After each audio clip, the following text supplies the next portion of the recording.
لیکن اگر بائی ہک اور بائی کروک اگر کسی بھی طریقے سے یہ بات اسٹیبلش ہو جائے کہ ایک فرد اور اس سے جڑے ہوئے لوگ جو ہیں وہ معاشرے کی ایک بڑی تعداد کے لوگوں کی حمایت کے حامل ہیں، تو پھر ان کی بارگین کرنے کی کیپیسٹی میں اضافہ ہو جاتا ہے.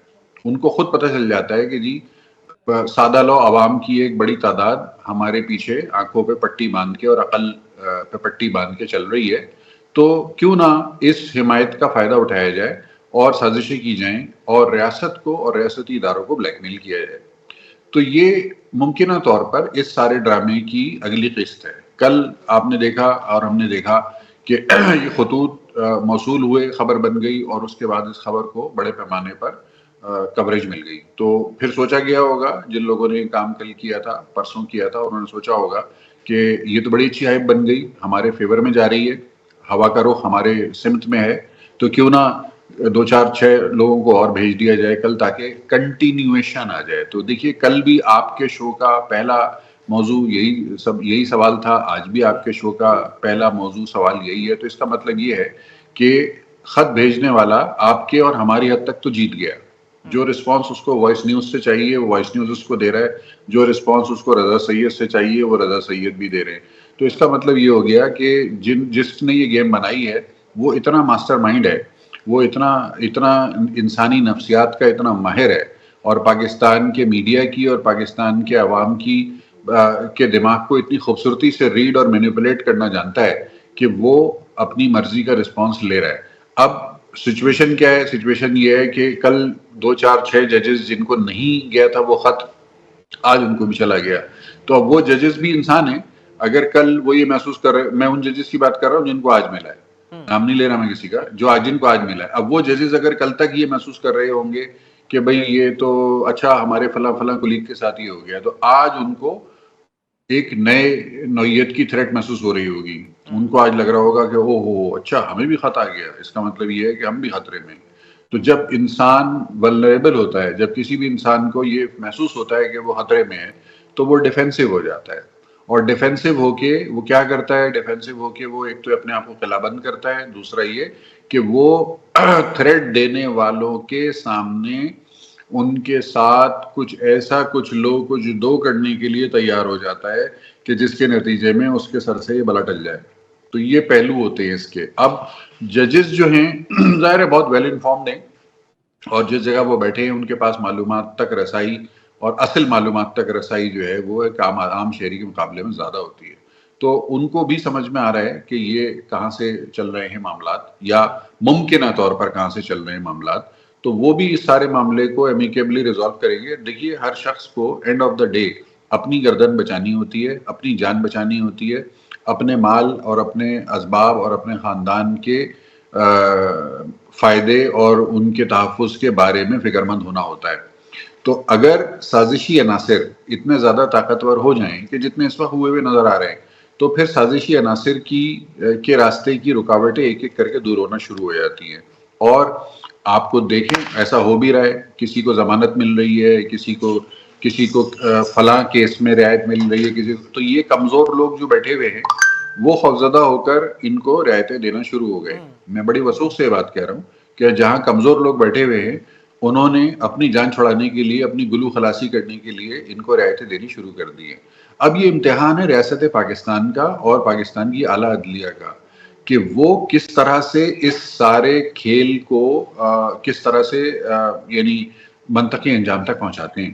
اگر ریاست پاکستان اور اعلیٰ عدلیہ جو ہے وہ کمزور پڑ گئی ان ہتھ کنڈوں کے سامنے، اور اگر انہوں نے جسے کہتے ہیں کہ ویکنس کا مظاہرہ کر دیا، تو پھر تو وہی ہوگا کہ جو یہ سازش کرنے والوں کا مقصد ہے وہ پورا ہو جائے گا. اور اگر ریاست نے اور عدلیہ نے یہاں پر پلازیبلٹی اور آئین اور قانون کی سربلندی کو مد نظر رکھ لیا اور اس قسم کے ہتھ کنڈوں سے بیک ڈاؤن ہونا یا بلیک میل نہ ہونے کا فیصلہ کر لیا، تو پھر ممکن ہے کہ یہ معاملات جو ہیں وہ سازش کرنے والوں کے فیور میں نہ جائیں.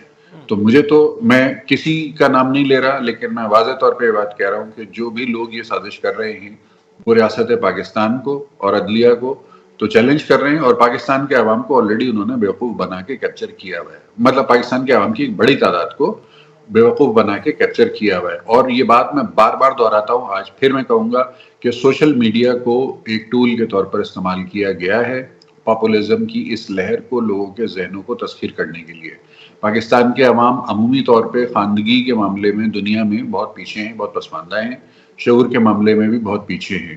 اور سوشل میڈیا ایک اتنا خطرناک اور اتنا لیتھل ٹول ہے کہ اس سے تو امریکہ جیسے معاشرے میں ڈونلڈ ٹرمپ جیسے لوگوں نے تباہی مچا دی، تو پاکستان کے عوام تو سوشل میڈیا کی مکاری کے سامنے کچھ بھی نہیں ہے. سوشل میڈیا جس سائنسی طریقے سے عوام کے ذہنوں کو کیپچر کرنے کی لیے استعمال ہوتا ہے، ایک عام آدمی اس طریقہ واردات کو سمجھنے کی صلاحیت بھی نہیں رکھتا. یعنی دوسرے الفاظ میں جب کسی جیسے کرونا کا، آپ کو 4 سال پہلے کرونا آیا تھا، تو کرونا آنے کے کئی مہینوں تک تو دنیا میں میڈیکل سائنس اتنی ترقی کر گئی، اس کے باوجود یہ سمجھ میں نہیں آ رہا تھا کہ یہ ہو کیا رہا ہے اور کیوں ہو رہا ہے اور کیسے ہو رہا ہے. پھر جب 2-3 مہینے کی تحقیق کے بعد اس نتیجے پر پہنچ گئی میڈیکل سائنس کہ اچھا بھائی یہ کرونا اس قسم کا وائرس ہے، جسم کے فلاں حصے پر اس طرح سے اثر انداز ہوتا ہے، تو پھر اس کی احتیاطیں بن گئیں، پھر اس کے SOP بن گئے، اور پھر اس کو کاؤنٹر کرنے کے لیے پہلے احتیاطیں اور پھر ویکسینیشن آئی، جس کے نتیجے میں ہم نے دیکھا کہ تقریباً 1 سال کے بعد دنیا جو ہے وہ کرونا کے پنجے سے باہر نکل سکی تھی. تو یہ جو سوشل میڈیا کا پنجہ ہے نا، یعنی شیطان کے ہاتھ میں سوشل میڈیا کا جو پنجہ ہے، یہ اتنا سخت ہے کہ اس کو سمجھنے کے لیے ایک عام آدمی کا ذہن معوف ہے. اس کے آگے آپ نہیں سمجھا سکتے کسی بھی آدمی کو کہ یہ گورکھ دھندا ہے اور آپ اس گورکھ دھندے کا شکار نہ ہو. ہر آدمی اس گورکھ دھندے کا شکار ہو رہا ہے، اور نہ چاہتے ہوئے ہو رہا ہے، نہ جانتے ہوئے ہو رہا ہے. اسے پتہ ہی نہیں ہے کہ وہ اس کا شکار ہو رہا ہے، لیکن وہ اس کا شکار ہو رہا ہے. اور مزے کی بات یہ ہے کہ آخری جملہ، مزے کی بات یہ ہے کہ یہ بھی ایک نفسیاتی بیماری ہے بیسیکلی، لیکن نفسیاتی بیماری وہ واحد بیماری ہوتی ہے، وارث صاحب میری بات سے کو یقیناً تائید کریں گے، نفسیاتی بیماری وہ واحد بیماری ہوتی ہے کہ جس کے بیمار کو آپ یہ نہیں کہہ سکتے کہ آپ نفسیاتی بیمار ہیں، فوراً وہ آپ سے لڑنے وڑنے پہ تل جائے گا. دیکھیں باقی ساری بیماریاں جو ہے نا انسان وہ ایکسیپٹ کر لیتا ہے، میری آنکھوں میں پرابلم ہے، میرا بلڈ پریشر کا مسئلہ ہے، میرا شوگر کا مسئلہ ہے، میں بڑی خوشی سے اس کو ڈسکس کر لوں گا. لیکن میں کبھی بھی کسی سے ڈسکس کرنے کے لیے تیار نہیں ہوں گا کہ میرے ساتھ کوئی نفسیاتی مسائل ہیں. اگر ہوں گے بھی تو بھی اگر کوئی مجھے آ کے کہے گا نا کہ بھئی فلاں صاحب آپ کو نفسیاتی مسائل کے سامنے ہے، تو میں کہوں گا بھاگو یہاں سے، تم مجھے پاگل کہہ رہے ہو، تم مجھے پاگل سمجھتے ہو، میں الٹا اس کے اوپر چڑھ دوڑوں گا. تو یہ جو سوشل میڈیا کا شکار ہونے والے ہمارے سادہ لو عوام ہیں نا، یہ نفسیاتی شکار ہوئے ہوئے ہیں. اور ان کو جب آپ یہ بتانے بیٹھتے ہیں کہ نفسیاتی شکار ہوئے ہوئے ہیں، تو یہ آپ سے لڑنے مرنے پہ تل جاتے ہیں. یہ اس کو نفسیاتی بیماری کی طرح سوشل میڈیا کے ذریعے پھیلائی گئی مایوسی کو اپنے اوپر اتنا طاری کر چکے ہیں کہ ان کو اگر آپ راہ راست پہ لانے کی کوشش کریں تو یہ آپ سے لڑنے مرنے پہ تل جاتے ہیں. یہ صورتحال ہے. ٹھیک ہے وارث رضا صاحب، وارث صاحب خطوط والا معاملہ رک نہ سکا. کل جو ہے وہ اسلام آباد ہائی کورٹ کے ججز کو خطوط موصول ہوئے، آج لاہور ہائی کورٹ کے ججز، پھر سپریم کورٹ کے ججز کو بھی سیم وہی کانٹینٹ اور اسی طریقے سے وہی طریقہ واردات. تو اسی پہ رضا صاحب نے اپنا جو نقطہ نظر پیش کیا، آپ اس حوالے سے کیا کہیں گے؟ کافی ڈیٹیل میں کل بھی اس پہ جو ہے وہ آپ نے اپنا نقطہ نظر پیش کیا، لیکن آج ابھی بھی یہ سلسلہ جو ہے وہ رک نہیں پا رہا ہے، اور اس میں کیا مقاصد ہو سکتے ہیں مزید؟ اس میں جو ججز نہیں بھی تھے شامل، جن تک نہیں پہنچے تھے خطوط، ان تک بھی پہنچ گئے. تو اب سارے ججز تقریباً ایک ہی پلیٹ فارم پہ نظر آ رہے ہیں کہ یہ معاملہ جو ہے اس کو سنجیدگی سے دیکھنا چاہیے کہ اس کے پیچھے کون سے ایسے کردار ہیں اور ان کے مقاصد کیا ہیں. دیکھیں کل بھی میں نے شاید آپ سے یہ عرض کیا تھا کہ انتشار پھیلانے والے قلیل تعداد میں بھی ہوتے ہیں تو وہ سماج کو، معیشت کو اور سیاست کو توہ بالا کر دیتی ہیں.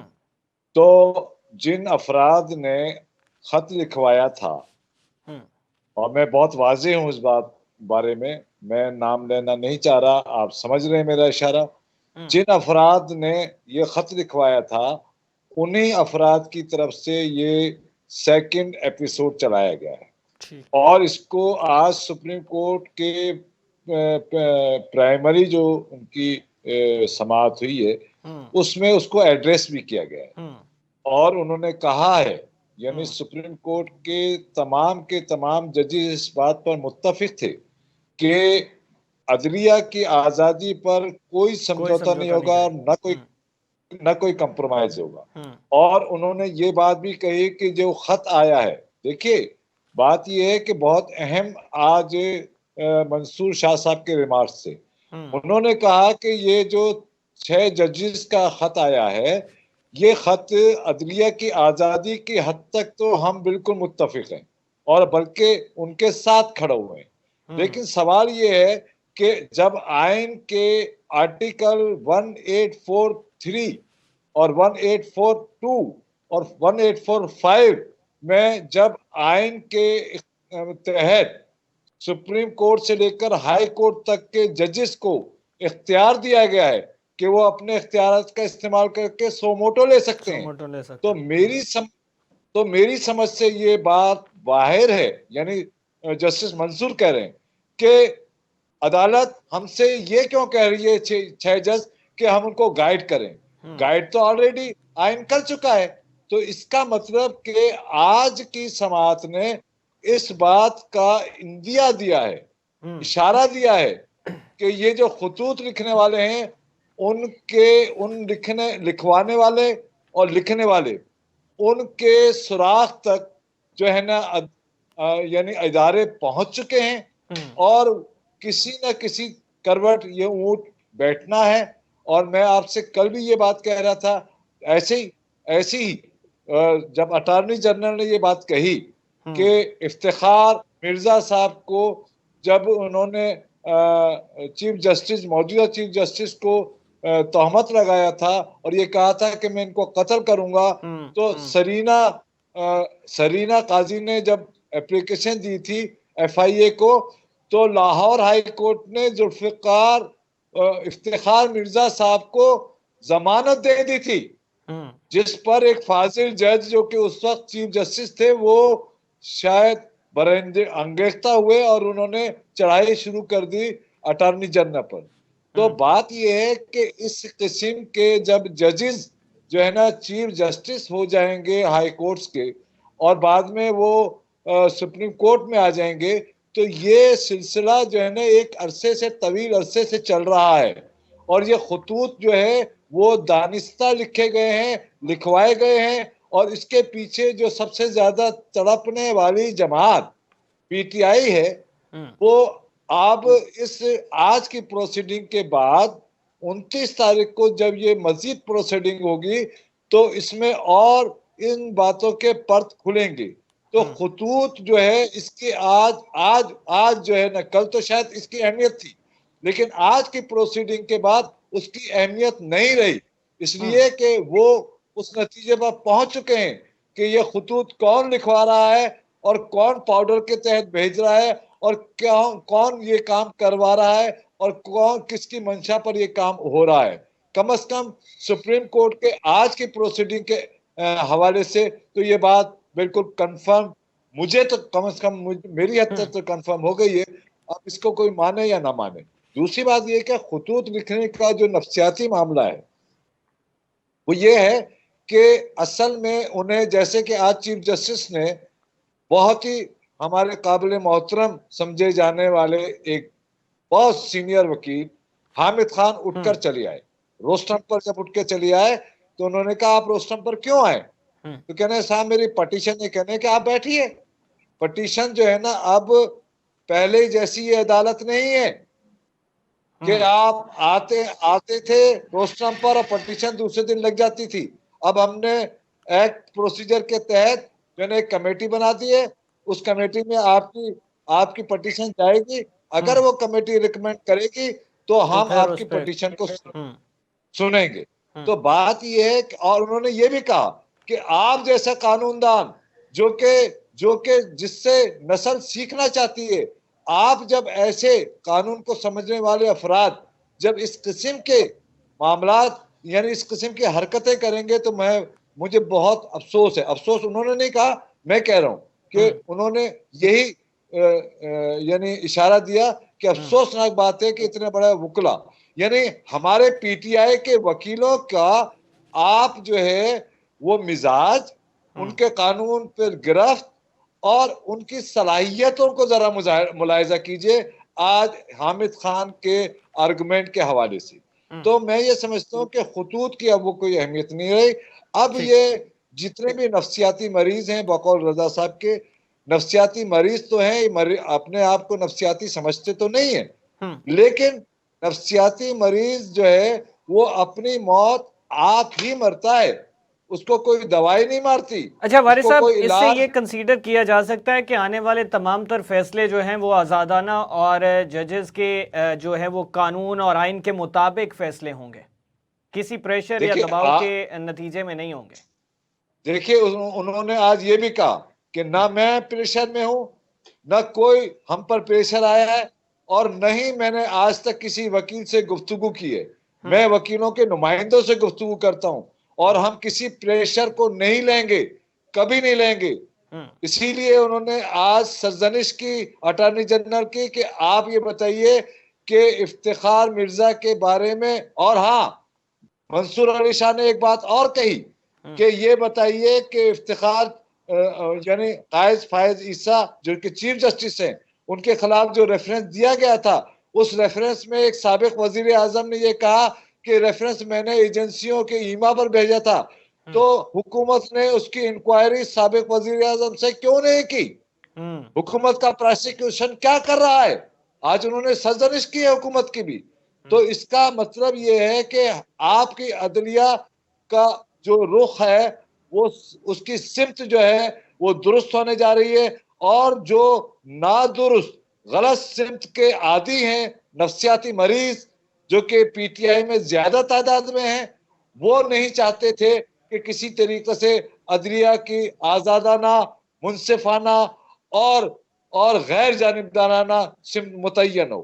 مجھے قوی امید ہے کہ آئندہ کا مستقبل پاکستان کی عدلیہ میں بہتری لائے گا, اس کی سمت متعین کرنے کا جواز بنے گا, اور ایک بہتر سمت کی طرف ہم جائیں گے, تاکہ پاکستان میں جب انصاف ہوگا تو انسانی حقوق کی ترجمانی ہوگی, انسانی حقوق کا جو ہے نا تحفظ ہوگا, تو یقیناً جمہوریت کے ثمرات بھی ہمیں ملیں گے, اور ہماری معیشت بھی مضبوط ہوگی, ہماری سیاست بھی مضبوط ہوگی, اور ہمارا پارلیمنٹ بھی مضبوط ہوگا, اور عدلیہ کا, عوام کا عدلیہ پر جو ہے نا اعتماد اور اعتبار وہ بھی بڑھے.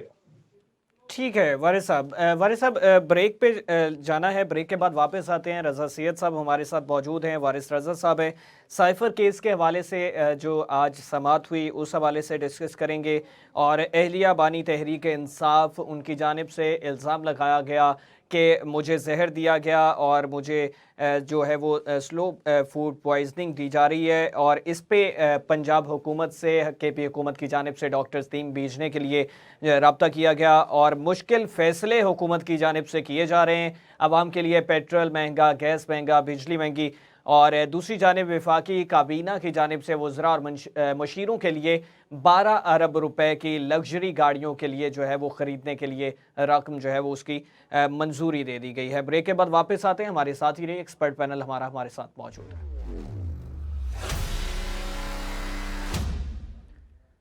ویلکم بیک ناظرین. پروگرام کے اس حصے میں بات کریں گے سائفر کیس کے حوالے سے, بشریٰ بی بی کو زہر دینے کا جو الزام لگایا گیا اس حوالے سے, اور حکومت کی جانب سے مشکل فیصلے جس میں عوام کے لیے تو مہنگائی ہے مگر وفاقی وزراء اور اس میں جو ہے مشیروں کے لیے 12 ارب روپے کی نئی لگژری گاڑیاں خریدنے کی منظوری دی گئی.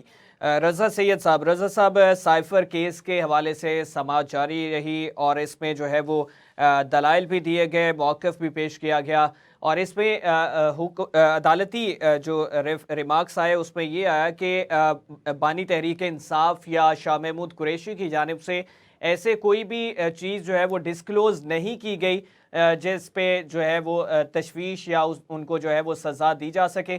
لیکن اس میں ایک چیز انہوں نے مینشن کی کہ جو کاپیاں تھی سائفر کی وہ واپس نہیں کی گئی, وہ واپس کرنا ضروری تھیں, اور اس پہ جو ہے وہ یہ چیز زیر بحث رہی, اور یہ کہا گیا موکل کو کہ آپ اگلے جو ہے تاریخ پہ, اگلی سماعت پہ جو ہے وہ تیاری کے ساتھ آئیں, اور جس پہ یہ سماعت جو ہے وہ آگے بڑھتی ہوئی دکھائی دی. تو کیا سمجھتے ہیں کہ اس حوالے سے جس طرح سے مینشن کیا گیا کہ کوئی ایسے الفاظ یا کوئی ایسی چیز جو ہے وہ اس طرح سے ڈسکلوز نہیں کی گئی جو same as it is cipher کے حوالے سے کنسیڈر کی جاتی, لیکن یہ ہے کہ کاپیز کے حوالے سے کہا جا رہا ہے کہ وہ کاپیز واپس نہیں کی گئیں جو سائفر کی کاپیز تھیں دوسرے لوگوں کے پاس.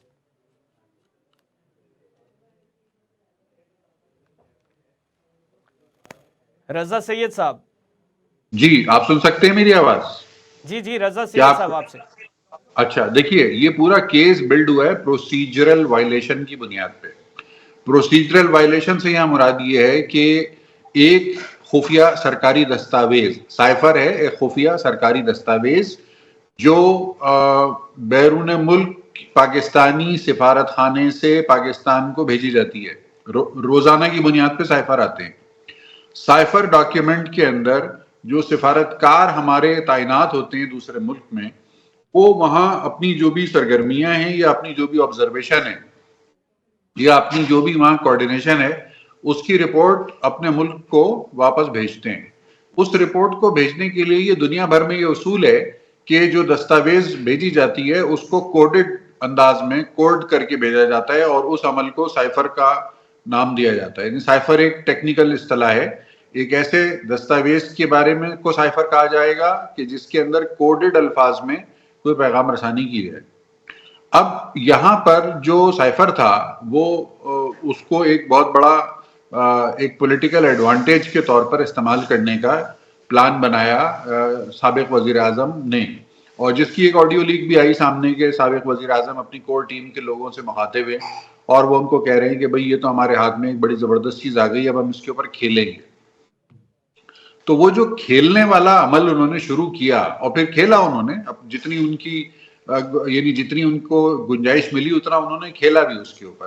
تو وہ جو کھیل انہوں نے کھیلا اس کے نتیجے میں ملک میں جو انتشار ہوا, اس کے نتیجے میں پاکستان میں جو معاشی تباہی آئی اور پاکستان کی بین الاقوامی سطح پر پاکستانی سفارتکاروں کی جو جگہ سائی ہوئی اور دنیا اقوام عالم میں جس طرح سے پاکستان کو ایک بنانا ریپبلک اور ایک فیلڈ اسٹیٹ کے طور پر پیش کیا گیا, اس بنیاد پر کہ یہ ایک ایسا ملک ہے کہ جہاں کا وزیر اعظم جو ہے وہ خود اپنے پروسیجرز کی حرمت کی پابندی نہیں کرتا بلکہ اپنے سیاسی فوائد کے اصول کے لیے, اپنے سیاسی مقاصد کے اصول کے لیے ملک کی جو سیکریٹس ہیں ان کو بھی وہ پبلکلی ٹویسٹ کر کے استعمال کرنے کی کوشش کرتا ہے.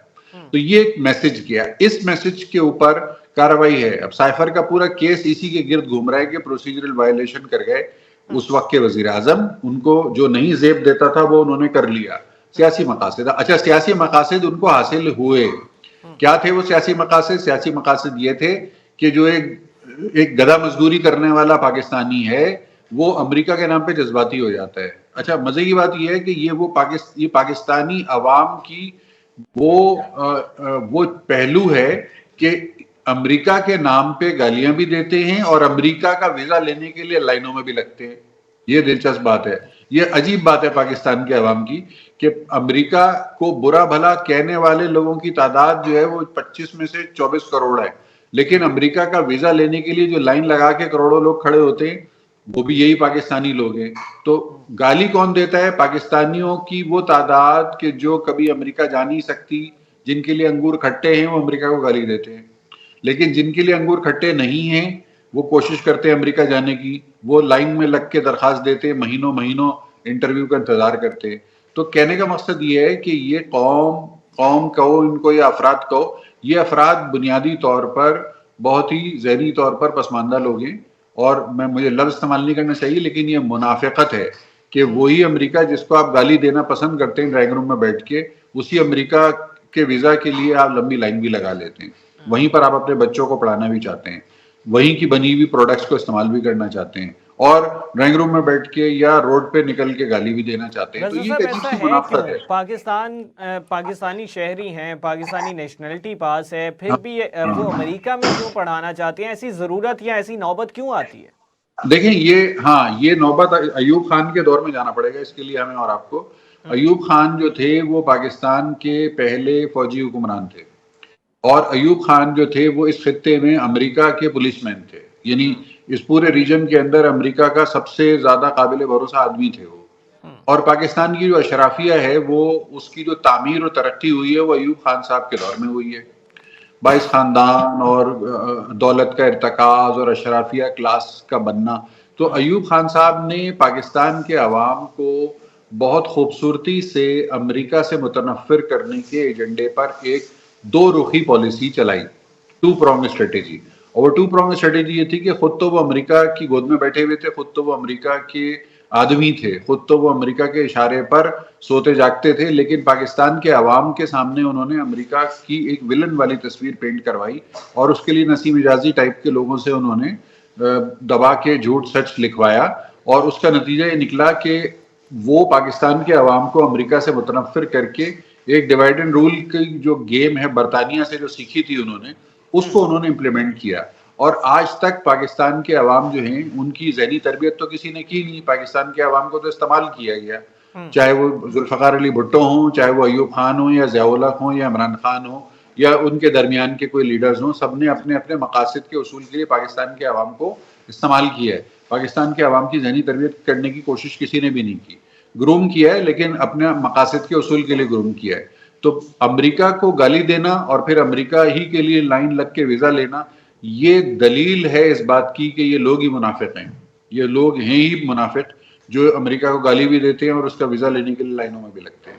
تو اگر امریکہ برا ہے تو پھر امریکہ جانے کے لیے بے قرار کیوں ہوتے ہیں، پھر امریکی پروڈکٹس خریدنے کے لیے بے چین کیوں ہوتے ہیں؟ اس سوال کا جواب ہمیں پہلے تلاش کرنا چاہیے، اس کے بعد ہمیں کسی کو برا کہنا چاہیے. جی ٹھیک ہے. وارث رضا صاحب آپ کا کیا نقطہ نظر ہوگا اس تمام تر معاملات پہ، سائفر کے حوالے سے، اور اس پہ جو ریمارکس آئے اور دلائل بھی دیے گئے، اس پہ کیا کہیں گے آپ؟ دیکھیں، سائفر پہ آنے سے پہلے میں رضا صاحب کی بات کو تھوڑا سا کنٹینیو کروں گا، اور وہ کنٹینیو اس حوالے سے کروں گا کہ جو انہوں نے کہا ہے کہ نہیں، ہماری قوم کا جو مزاج ہے وہ ایک منافقانہ مزاج ہے، اور منافقانہ مزاج میں ایوب خان اور ان کی sister concern party Jamaat Islami کا بہت بڑا کردار ہے. اور اس کی میں مثال ایسے دے رہا ہوں، اور یہ مثال نہیں ہے، یہ حقائق ہیں، اور میں اس پر ڈیبیٹ کر سکتا ہوں، کہیں بھی مناظرہ بھی کر سکتا ہوں کہ افغان وار جب ہوئی، افغان وار ضیاء الحق کے دور میں جب ہوئی تو ارباہ ڈالر جماعت اسلامی نے کمائے ہیں. ارباہ ڈالر جماعت اسلامی کو فنڈنگ ہوئی امریکن، ارباہ ڈالر طالبان بنانے پر جماعت اسلامی اور ہماری اشرافیہ فوجی قیادت کو جو ہے باقاعدہ فنڈنگ ہوئی ہے. لیکن آج آپ دیکھیں کہ سب سے بڑی چیمپئن جو امریکہ کی مخالف ہے، جو چیمپئن ہے پارٹی، وہ ہے جماعت اسلامی. تو جہاں تک رضا صاحب کی بات کا تعلق ہے تو واقعتاً ہم جو ہے وہ دو رخی عمل کا شکار ہیں. اب میں اس پر ایک بات اور کرنا چاہتا ہوں، وہ میں نے آج ہی لکھی ہے، آپ بھی سن لیجئے. ہم جو ہے بنیادی طور سے اپارچونسٹ نہیں ہیں، ہم اپارچونسٹ سے ایک ڈگری زیادہ آگے کے لوگ ہیں. اب آپ یہ سوال مجھ سے پوچھ سکتے ہیں کہ وارث صاحب، مفاد پرستی سے بھی زیادہ کوئی چیز ہوتی ہے؟ تو میں آپ کو بتاؤں کہ مفاد پرستی سے بھی زیادہ ایک چیز ہوتی ہے، اس کو کہا جاتا ہے سیلف سینٹرڈ. سیلف سینٹرڈ کا مطلب ہوتا ہے کہ یعنی خود پسندی. خود پسندی کا جو عمل ہوتا ہے وہ سنتا نہیں ہے کسی کی. مفاد پرست جو ہوتا ہے وہ اپنے مفاد کی بات آپ سے سن لے گا، یعنی حمزہ سے سن لے گا، رضا صاحب سے سن لے گا اگر اس کے مفاد کی بات ہوگی. لیکن سیلف سینٹرڈ جو ہوتا ہے، یعنی خود پسند آدمی جو ہوتا ہے، وہ کسی کی بات سنتا نہیں ہے. اور یہ سیلف سینٹرڈ جو آپ کے ہاں سابقہ وزیر اعظم 804 قیدی نمبر آئے ہیں، یہ سیلف سینٹرڈ ہے، یہ مفاد پرست سے آگے کی چیز ہے. تو اسی حوالے سے انہوں نے پوری قوم کا مزاج بنایا ہے. اب آ جائیے سائفر پر. اب سائفر جو ہے ٹیکنیکلی جو ہے وہ میں نے کل بھی آپ سے پرسوں بھی آپ سے یہ بات عرض کی تھی کہ آپ ایک اوتھ اٹھاتے ہیں, وزیر اعظم ایک اوتھ اٹھاتا ہے آئین کے تحت کہ میں حکومت کے یا ریاست کے کوئی بھی راز کسی پر افشا نہیں کروں گا. یہ اس کی پرائم یعنی اس اوتھ کا پرائم پارٹ ہوتا ہے. اور راز افشا کرنے کا اگر میں مرتکب ہوں گا تو میں گویا کہ ملک سے غداری کروں گا. تو راز یہ ایک راز ہوتا ہے. دیکھیے رضا صاحب سمجھیں گے, آپ نہیں, آپ شاید نہیں سمجھے تو میں ناظرین کے لیے اور آپ جیسے نوجوانوں کے لیے ایک بات اور کر دوں. وہ یہ ہے کہ آپ کو یاد ہے, آپ کو پتا ہے کہ شارٹ ہینڈ کیا ہوتا ہے؟ شارٹ ہینڈ جی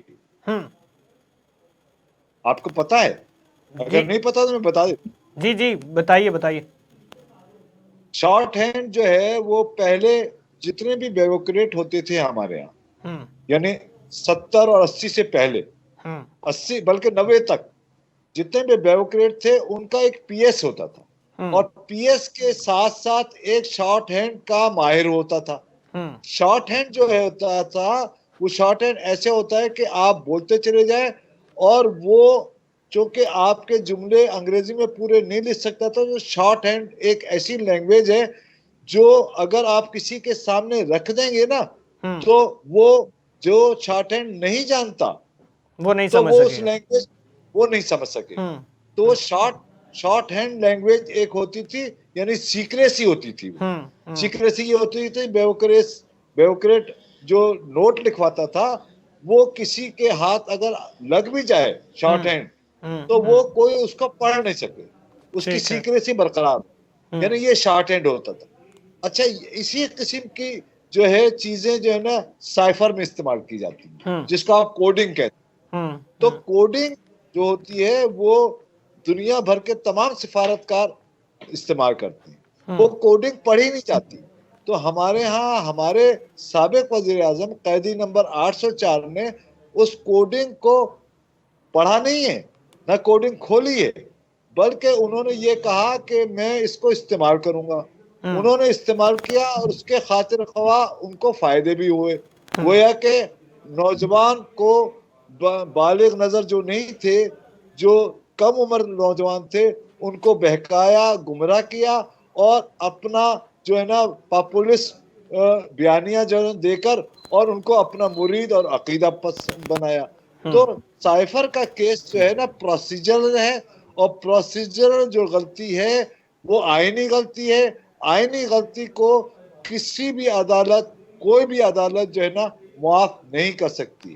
لہذا میں سمجھتا ہوں کہ جتنی بھی پروسیڈنگ ہو جائے, جتنے بھی دلائل ہو جائیں, لیکن آئین جب آئے گا, آئین کی جب بات آئے گی کہ آئین کا اوتھ کیا ہے, آئین کے اوتھ کی آپ نے وائلیشن کی ہے, تو سائفر میں سزا جو ہے اس کے مرتکب آپ کے سابق وزیر اعظم ہر صورت میں ہوں گے. یہ بات آپ میری لکھ کر رکھ لیجیے. ٹھیک ہے. رضا سید صاحب, حکومت نے مشکل فیصلوں کا جو کہا, اور وفاقی وزیر کل بھی اس پہ بات ہوئی خواجہ آصف صاحب کے حوالے سے, ایک طرف کہتے ہیں کہ ملک دیوالیہ ہو چکا, اور دوسری جانب وفاقی کابینہ نے وزراء اور مشیروں کے لیے 12 ارب روپے کی جو ہے وہ لگژری گاڑیاں خریدنے کی منظوری دے دی ہے. تو یہ ایک طرف کہتے ہیں کہ ملک ڈیفالٹ ہو رہا ہے, بہت مشکل فیصلے کرنے پڑ رہے ہیں عوام کے لیے, مہنگی بجلی, مہنگی گاڑی, مہنگا پیٹرول, مہنگی گیس. دوسری جانب جو ہے وہ مرات اسی طرح سے یہ سلسلہ چل رہا ہے, اور یہ اس میں بیوروکریٹس بھی شامل ہیں, اس میں حکمران بھی شامل ہیں.